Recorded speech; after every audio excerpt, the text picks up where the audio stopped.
অনেকে ভাবেন যে একটা মামলায় আসামি যদি পলাতক থাকে তাহলে হয়তো মামলার বিচার কার্যক্রম হয় না বা মামলার জায়গায় থাকে, কোনো অগ্রগতি হয় না, এরকম ধারণা থাকে অনেকের। কিন্তু না, এটা ভুল। একটা মামলায় যখন আসামির বিরুদ্ধে ওয়ারেন্ট হয় এবং পুলিশ তাকে খুঁজে না পায়, সেক্ষেত্রে আদালত কিন্তু ডব্লিউপিএ আদেশ দেন, অর্থাৎ proclamation of warrant of arrest এর আদেশ দেয়।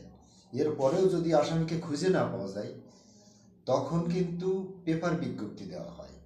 আর পেপার বিজ্ঞপ্তি দিলে মামলাটা কিন্তু বিচারিক আদালতে বদলি হয়ে যায়। বিচারিক আদালতে যখন বদলি হয়ে যাচ্ছে তখন কিন্তু চার্জ গঠন হচ্ছে। আর একবার যখন কোনো মামলা চার্জ গঠন হয়ে যায় তখন কিন্তু এই মামলায় যারা সাক্ষী আছে তারা কিন্তু সাক্ষী দিতে পারবে।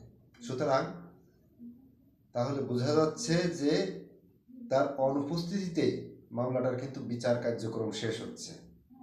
ধন্যবাদ। আসসালামু আলাইকুম।